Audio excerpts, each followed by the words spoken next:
بسم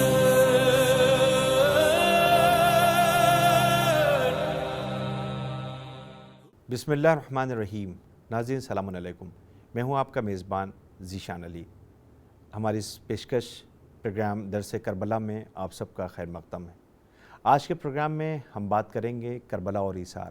کربلا ایک ایسی درسگاہ کا نام ہے جو ہر غیرت مند اور ہر باضمیر انسان کی رہنمائی کرتا ہے، اور بلکہ ہر غیرت مند اور باضمیر انسان کے لیے رہنمائی کا راستہ ہے۔ حق کے راستے پر چلتے ہوئے جس طرح سے امام حسین علیہ السلام اور ان کے 71 ساتھیوں نے قربانی اور ایثار کی مثال اور نمونے پیش کیے، تاریخ میں اس کی مثال آج تک نہیں مل سکی۔ ایثار یعنی دوسروں کے لیے قربانی دینا یا کسی اعلیٰ مقصد کے لیے اپنی ذات کو قربان کر دینا۔ ایثار کی سب سے اعلیٰ مثال اپنا خون اور اپنی جان کا نذرانہ پیش کرنا ہے، جبکہ اپنے خون اور جان کا نذرانہ پیش کرنا بہت مشکل ہوتا ہے، لیکن جو لوگ راہ خدا میں ایثار و فداکاری کے ذریعے آگے بڑھتے ہیں، وہ لوگ اس راہ میں کسی بھی خطرے کی پرواہ نہیں کرتے۔ اس کا بہترین نمونہ ہمیں کربلا والوں سے ملتا ہے۔ کربلا میں جذبہ ایثار رکھنے والے یہ دیکھتے ہوئے بھی کہ انہیں موت کو گلے لگانا ہے، پھر بھی وہ جذبہ ایثار کا مظاہرہ کرنے سے نہ تو گھبرائے، نہ اپنے قدم پیچھے ہٹائے۔ جب نظر آ رہا ہو کہ موت یقینی ہے اور بار بار یہ واضح کیا جا رہا ہو کہ میرا قیام مال غنیمت یا دولت اقتدار کے لیے نہیں ہے، میں امت کی اصلاح اور نانا کے دین کو بچانے کے لیے نکلا ہوں، اور دین کی بقا جانوں کے نذرانے پیش کیے بنا ممکن نہیں ہے۔ اس قدر واضح کر دینے کے بعد بھی جان بچانے کے موقع حاصل کرنے کے بجائے دولت و ثروت ٹھکراتے ہوئے اگر کوئی موت کے سفر پر چل پڑے تو اسے ایثار کہتے ہیں۔ ایسا کردار پیش کرنے والا زمانے کے لیے ایثار کی مثال بن جاتا ہے۔ میدان کربلا میں بھی ایسی کئی مثالیں پیش کی گئی ہیں جو عالم انسانیت کے لیے نمونۂ عمل بن گئیں۔ وطن چھوڑنے سے لے کر کربلا پہنچنے تک، اور پھر 2 محرم سے عاشور تک، بچوں، بوڑھوں، جوانوں، عورتوں تک ایسے کئی موقع آئے کہ جب واپس تو جا سکتے تھے، اپنی جانوں کو بچا سکتے تھے۔ امام حسین علیہ السلام نے اپنی بیعت بھی واپس لے لی تھی، اور انہیں جانے کی اجازت دینے کے ساتھ شفاعت کا وعدہ بھی کر لیا تھا، اور یہ واضح کر دیا تھا کہ فوج یزید میری دشمن ہے، آپ لوگ چلے جائیں، مگر مجال ہے آپ کے اصحاب اپنے امام کو تنہا چھوڑنے کا خیال بھی دل میں لائے ہوں۔ اور شب عاشور تو امام حسین علیہ السلام نے باقاعدہ چراغوں کو بجھا دیا تھا تاکہ کوئی اگر جانا بھی چاہے تو شرمندہ نہ ہو، مگر یہ اصحاب باوفا اپنی جگہ جمے رہے، حتیٰ کہ نصرت امام علیہ السلام میں اپنی جانیں راہ خدا میں قربان کر دی۔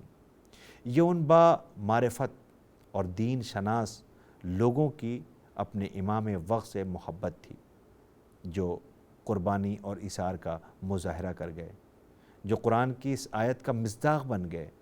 قرآن کے سورہ حشر کی آیت نمبر 9 میں ارشاد رب العزت ہو رہا ہے، اور اپنے نفس پر دوسروں کو مقدم کرتے ہیں، چاہے انہیں کتنی ہی ضرورت کیوں نہ ہو۔ اس آیت میں صاف صاف ایثار کا مظاہرہ کرنے والوں کی طرف اشارہ ہو رہا ہے۔ کربلا میں سب ایک دوسرے کے دکھ درد میں شامل ہو کر شہادت میں سبقت حاصل کرنے کے ساتھ ساتھ ایک دوسرے کے لیے ایثار کرتے ہوئے نظر آتے ہیں۔ امام حسین علیہ السلام نے فقط دوستوں کے ساتھ ہی ایثار کرنے کا درس نہیں دیا، بلکہ دشمنوں کے ساتھ بھی ایثار کا عملی مظاہرہ کیا ہے۔ حر، جسے امام حسین علیہ السلام کا راستہ روکنے کا حکم ملا تھا، اپنے لشکر کے ساتھ جس وقت امام حسین علیہ السلام کے پاس پہنچا تھا، اس وقت پیاس کی شدت سے حر اور ان کے ساتھیوں کی حالت بری تھی، یہاں تک کہ جانور بھی پیاس سے جاں بلب تھے، بے حال تھے۔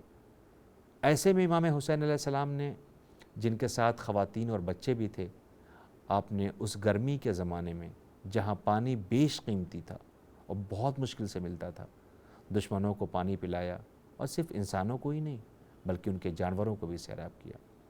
ایثار کا دوسرا نظارہ ہمیں جناب مسلم ابن عقیل کے واقعے میں ملتا ہے کہ جب آپ اپنی جان کی پرواہ نہ کرتے ہوئے اپنے چھوٹے چھوٹے بچوں کے ساتھ کوفے پہنچے اور ہانی بن عروہ کے گھر مہمان ہوئے، اور جب کوفے کے حالات بگڑنے لگے، جناب مسلم نے ہانی بن عروہ سے کہا کہ میں خود کو حکومت کے حوالے کر دیتا ہوں تاکہ میری وجہ سے آپ پر کوئی مصیبت نہ آئے۔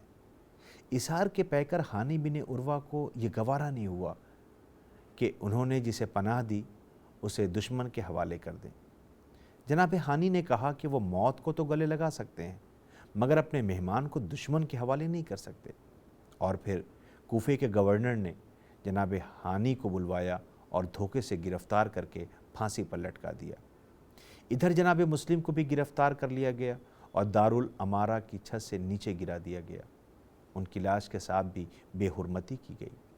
اور کچھ وقت کے بعد جناب مسلم کے یتیم بچے جو باپ سے جدا ہونے کے بعد قید کر دیے گئے تھے ان کو بھی بڑی بے دردی بڑی بے رحمی سے شہید کر دیا گیا۔ مگر جذبہ ایثار یہیں ختم نہیں ہوا۔ آئیے اب روز عاشورہ کے واقعات میں جناب مسلم کے ان بچوں کا جذبہ ایثار دیکھیں جو ماں کے ساتھ کربلا آئے تھے۔ جب جناب مسلم کے بچے قربانی دینے کو آگے بڑھے تو امام حسین علیہ السلام نے ان سے کہا کہ آپ کے خاندان کی اتنی بڑی قربانی کافی ہے۔ تو بچوں کا جواب یہ تھا کہ آپ کو کسی بھی صورت میں تنہا نہیں چھوڑیں گے، یہاں تک کہ ہماری جانیں چلی جائیں، ہماری جانیں قربان ہو جائیں۔ کربلا والوں پر سے کیا جذبہ ایثار تھا، ایک پل کے لیے بھی اپنا خیال نہ آنے دیا۔ شب عاشور تو جذبہ ایثار بلند ترین منزل پر دیکھنے کو ملتا ہے کہ جب امام حسین علیہ السلام کے اصحاب آپس میں یہ مشورہ کر رہے تھے کہ کل ہم سب سے پہلے اپنی جانوں کا نذرانہ پیش کریں گے اور امام حسین علیہ السلام کے عزیزوں پر کوئی آنچ نہیں آنے دیں گے، اور دوسری طرف خاندان بنی ہاشم کے جوان جمع ہوتے ہیں اور جناب عباس علیہ السلام سے کہتے ہیں کہ اس مصیبت کا سامنا اصحاب سے پہلے خاندان والوں کو کرنا چاہیے، لہٰذا پہلے بنی ہاشم میدان میں جائیں گے۔ جناب عباس علیہ السلام کے اسی کردار کی وجہ سے زیارات میں ان الفاظ کے ساتھ آپ کو یاد کیا جا رہا ہے کہ کس قدر اچھے مساوات کے حامل بھائی ہیں، اور اے عبد الصالح اور سچے مساوات کرنے والے، آپ پر سلام ہو۔ ہمارے لاکھوں سلام کربلا والوں پر جنہوں نے قربانیاں دے کر دنیا کو ایثار کا درس دیا، پیغام دیا۔ ناظرین، پروگرام کے آخر میں یہ دعا کروں گا کہ پروردگار عالم ہمارے اندر بھی جذبہ ایثار پیدا کرے اور ہمیں بھی اپنے وقت کے امام کا اطاعت گزار بنا دے اور امام وقت کے ظہور میں تعجیل فرمائے، ان کے ناصران میں ہمارا شمار کرے، آمین۔ اسی کے ساتھ ہمارے پروگرام کا وقت ختم ہوتا ہے، ہمیں اجازت دیں، ہماری پھر ملاقات ہوگی، تب تک کے لیے خدا حافظ۔